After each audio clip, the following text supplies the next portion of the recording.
दुकान 100 दिन चलाया, 99 दिन फायदा रहा, एक दिन नुकसान हुआ। वो नुकसान के दिन कई लोगों को शिकायत तो कर देगा, फायदा जितने दिन हुआ था वो सबको नहीं बताएगा। अरे ना बताओ, नजर लग जाएगी। इनामात को तो तुमने बताया नहीं, खसारे को सबके सामने जिक्र किया। सेहत का तो कभी ऐलान नहीं किया कि मैं बहुत हट्टा कट्टा हूं, सेहतमंद हूं, अल्लाह का फजल है। लेकिन बीमारी को सबके सामने जिक्र किया। एक साहब आए और उनसे कहा कि हमारे लिए दुआ कर दें, गालिबन हज़रत राबिया से। कहा क्या दुआ करूं? उन्होंने कहा कि दुआ कर दें अल्लाह मुझसे राजी हो जाए। अभी अभी मैंने कहा ना, दुआ तो यही करना चाहिए, अल्लाह मुझसे राजी हो जाए। तो भड़क गई, कहा ये दुआ करवा रहे हो मुझसे, अल्लाह तुझसे राजी हो जाए? मैं दुआ तो करूंगी, लेकिन पहले ये बता क्या तू भी अल्लाह से राजी है? क्या तू भी अल्लाह से राजी है? तो वो डर गए। उन्होंने कहा कि मां, भला बंदा भी कोई अल्लाह से नाराज होता है? कौन है वो? किसकी मजाल है, किसकी जुर्रत है कि वो अल्लाह से नाराज है? उन्होंने कहा लाखों बंदे हैं। कहा कैसे? कहा ये नाराजगी की अलामत नहीं है कि जब वो मौसम गर्मी का देता है तो कहते हाय कैसी गर्मी है, बर्दाश्त से बाहर हो गई। जबकि वो मौला कह रहा है मैं किसी को उसकी ताकत से ज्यादा कोई चीज डालता नहीं। अगर तुम उसकी ये तमाम कुदरत से राजी होते तो उसके मौसमों की शिकायत नहीं करते। एक बुजुर्ग चलते फिरते रास्ते में उन्होंने सिर्फ इतना कह दिया था, बारिश आ रही थी, अरे ये कैसे बेमौसम की बारिश आई? कभी होता है गर्मियों के दिनों में बारिश आई। गैब से उन्हें निदा आई, क्या है बंदे, क्या अब तू फैसला करेगा कि बारिश कब होना चाहिए और कब नहीं होना चाहिए? वो इतना रोए कि तकरीबन 40 साल तक उन्होंने अपना चेहरा आसमान की तरफ नहीं किया। हकीकत में मेरे अजीजों, आज अल्लाह की रजा हम चाह तो रहे, लेकिन कभी हमने ये सोचा मैं भी उसके हर चीज से राजी हूं?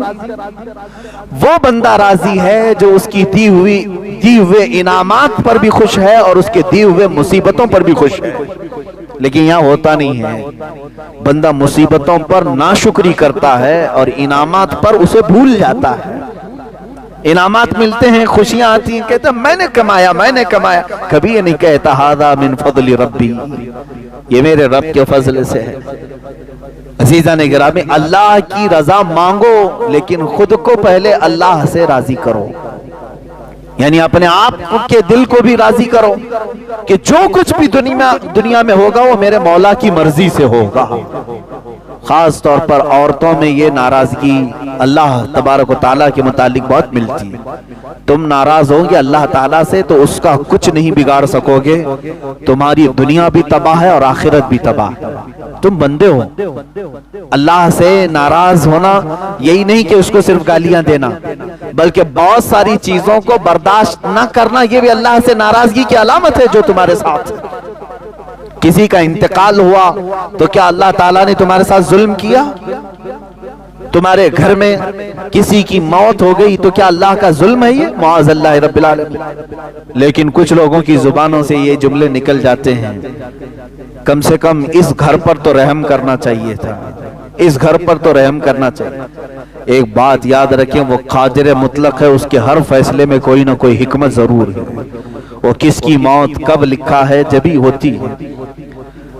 यहां तक कि फरिश्तों में से भी मुकर्रब फरिश्तों को भी ये इख्तियार नहीं है कि उसके दिए हुए वक्त से एक आन पहले या बाद को टाल सके या पहल कर सके। वो अल्लाह रब्बुल इज्जत की हिकमतों में से। बंदे मोमिन को ये चाहिए कि हर काम पर उससे राजी रहे, उसके बाद उसकी रजा का सवाल करे। बात सही है? पहले खुद राजी हो अल्लाह के हर हिकमत से और उसके बाद सवाल करे अल्लाह तू भी मुझसे राजी हो जा, तब बात दोनों बराबर कहलाएगी। तुम तो नाराज हो उससे, तुम उसके बहुत सारे कामों से अपनी रजा जाहिर नहीं करते हो और फिर उससे दुआ ये करते हो कि अल्लाह तू मुझसे राजी हो जा। रब तबारक व तआला अगर ये फरमा दे कि ऐ बंदे क्या तू भी राजी है अपनी जिंदगी में? हाँ तो कह दोगे जुबान से, लेकिन अमल तुम्हारी शिकायत कर रहा होगा।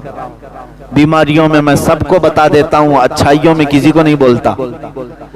दुकान 100 दिन चलाया, 99 दिन फायदा रहा, एक दिन नुकसान हुआ, वो नुकसान के दिन कई लोगों को शिकायत तो कर देगा, फायदा जितने दिन हुआ था वो सबको नहीं बताएगा। अरे ना बताओ, नजर लग जाएगी। इनामात को तो तुमने बताया नहीं, खसारे को सबके सामने जिक्र किया। सेहत का तो कभी ऐलान नहीं किया कि मैं बहुत हट्टा कट्टा हूं, सेहतमंद हूं, अल्लाह का फजल है। लेकिन बीमारी को सबके सामने जिक्र किया। अल्लाह की रजा ये है जो कुरान पाक की आयत ये बताती है, इन्ना लिल्लाहि व इन्ना इलैहि राजिऊन। बेशक हम अल्लाह के लिए हैं दुनिया में और अल्लाह ही की तरफ लौटने वाले। बीमारी उसकी मर्जी से, सेहतमंदी उसकी मर्जी से, दौलत उसकी मर्जी से, गुर्बत उसकी मर्जी से, कुर्सी उसकी मर्जी से मिले। ये तमाम चीजों पर हमारी रजा पहले हो और उसके बाद हम ये सवाल करें, ऐ अल्लाह तू भी हमसे राजी हो जा।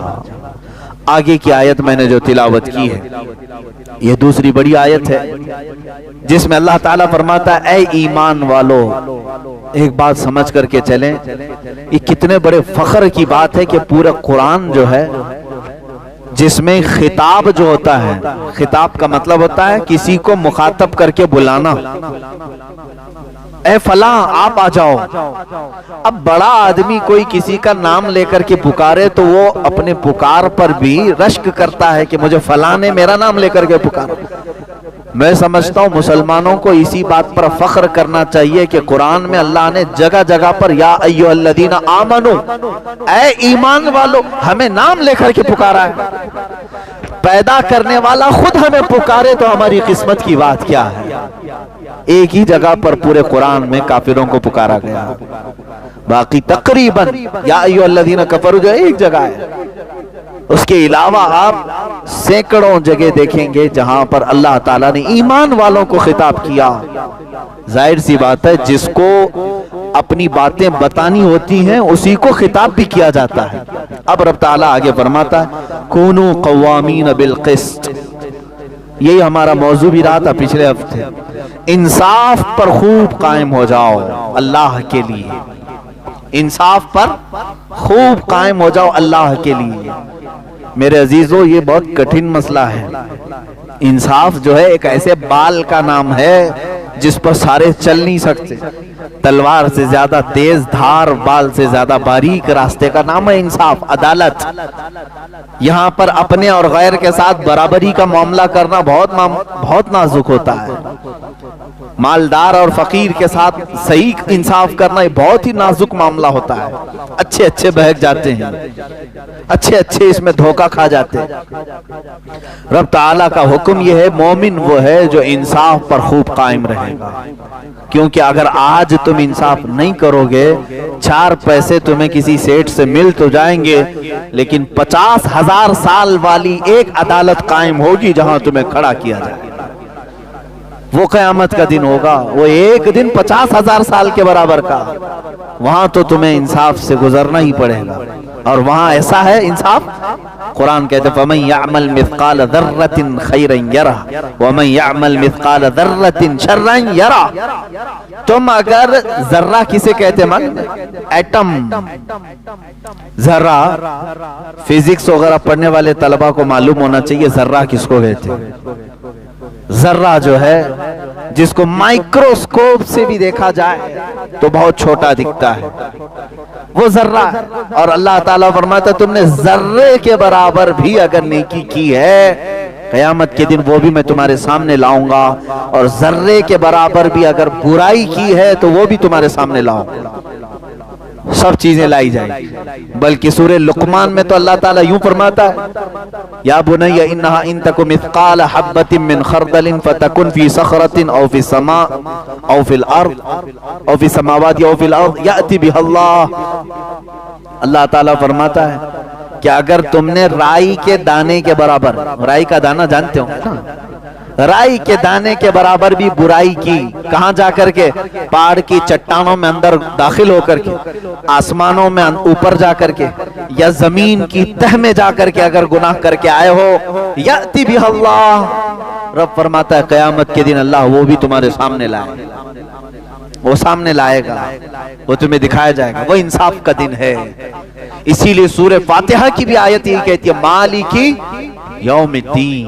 अल्लाह की तारीफ में तीसरी आयत यही है कि वो क़यामत के दिन का मालिक है, और ऐसा मालिक है कि वहां किसी नबी की भी नहीं, यानी शुरू का वक्त ऐसा है कि नबी की भी उस वक्त कोई आवाज नहीं होगी जब तक मेरे आका सल्लल्लाहु तआला अलैहि वसल्लम की शफाअत शुरू नहीं होगी।